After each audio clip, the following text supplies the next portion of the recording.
ako sa inyo lahat on Nadski TV once again.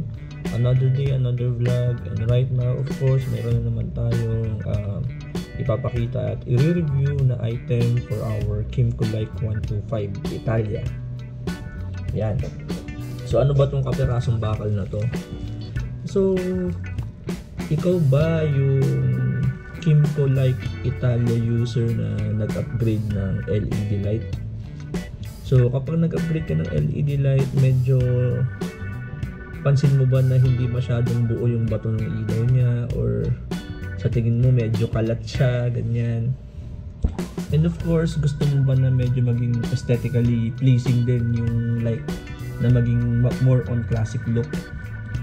So kung ikaw yung taong yun, ito yung item na kailangan mo. So ano ba ito? So ito ay yung stainless headlight visor for Kimco Like 125.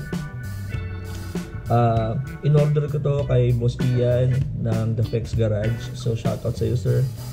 And madali lang naman siya ikabit. So later pupunta tayo doon sa mismong unit natin para ikabit to. I-demo ko sa inyo kung paano ikabit at ano yung magiging effect niya after. So kung di ka pa pala subscriber, feel free to subscribe and hit the notification bell para maging updated ka sa mga happenings natin. Okay? So mabalik tayo dito sa item na to na nire-review natin. So ito ay stainless. Ibig sabihin, hindi siya kakalawangin. Hindi to katulad ng ordinary na mga ginagamit na accessories. Usually, syempre ang motor ay ginagamit nating outdoor at hindi na iwasan na nauulanan at naarawan. Kailangan yung mga ginagamit nating accessories as much as possible are weatherproof or stainless. So ano ba itsura niya? Nakabalot pa siya.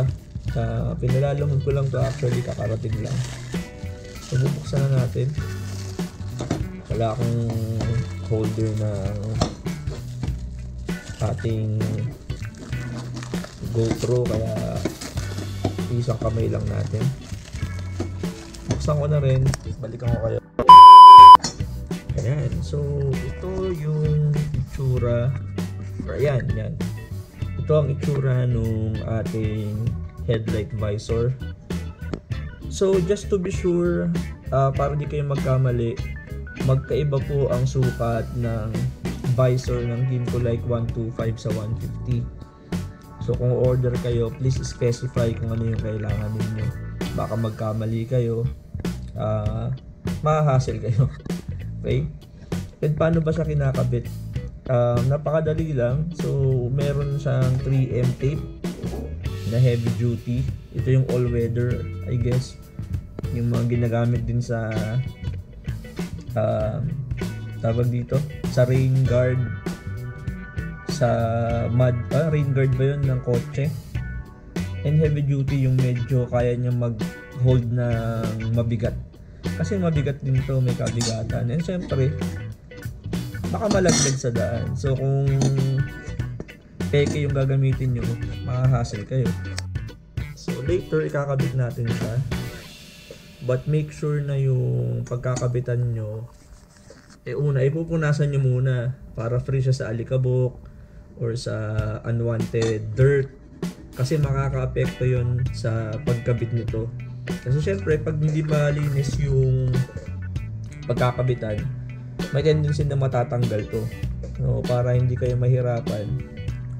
At mahal to ha, mahal ang roll nyo ng 3M na yan, yung original, around 400 yan. So mas konti lang yung gagamitin nyo, kaya alagaan nyo na yung 3M na yan.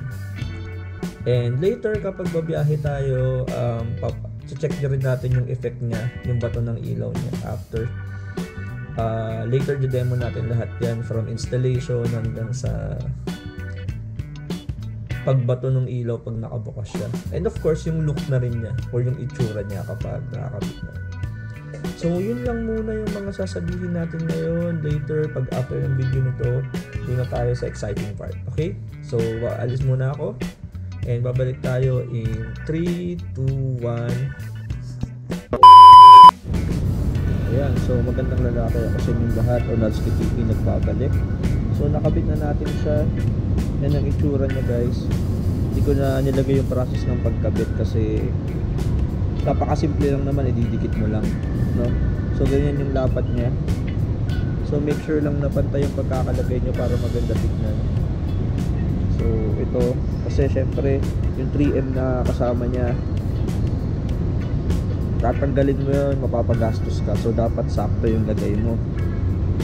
So yan yung itsura niya. Itatry natin i-ilaw kung ano yung magiging itsura kapag nakailaw. Ito ang itsura pag nakailaw guys.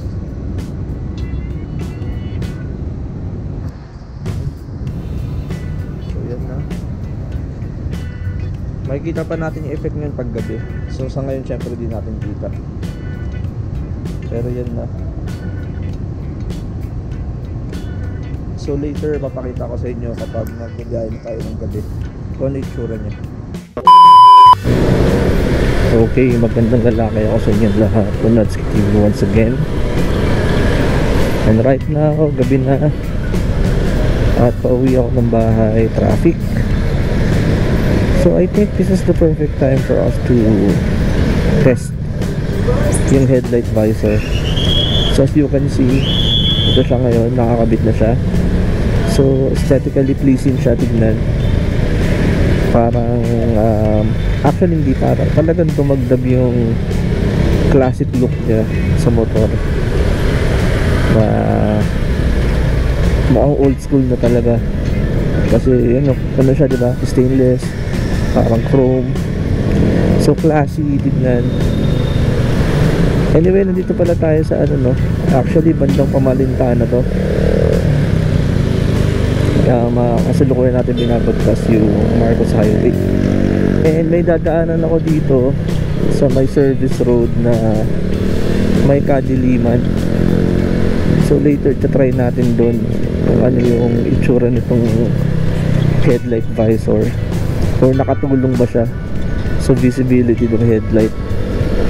Kasi as I have mentioned, no, kapag naka-visor ka, ay nung wala pang visor, tapos nagpalit ka ng LED light mo, like knob sight, sa akin lang naman, no, and may mga iba rin nakapansin sa forum na parang kalat yung ilaw kapag yung buga niya, ano, ng headlight. So ngayon makikita natin.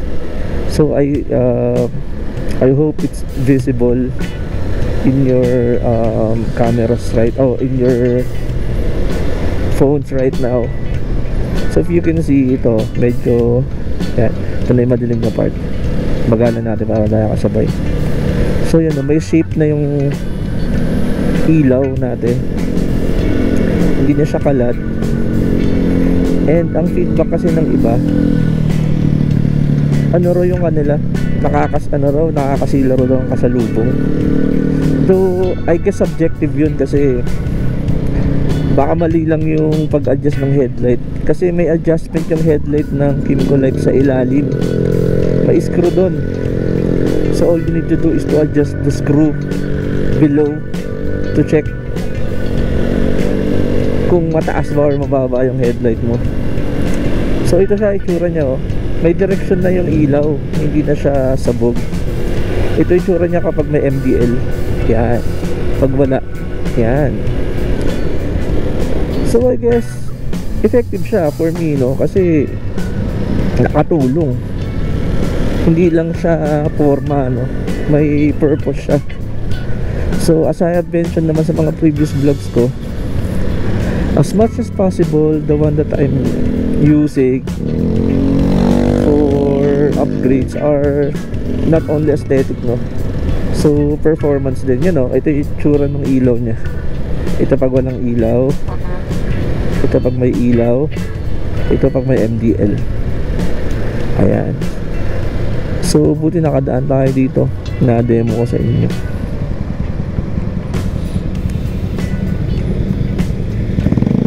So ano ba, effective ba?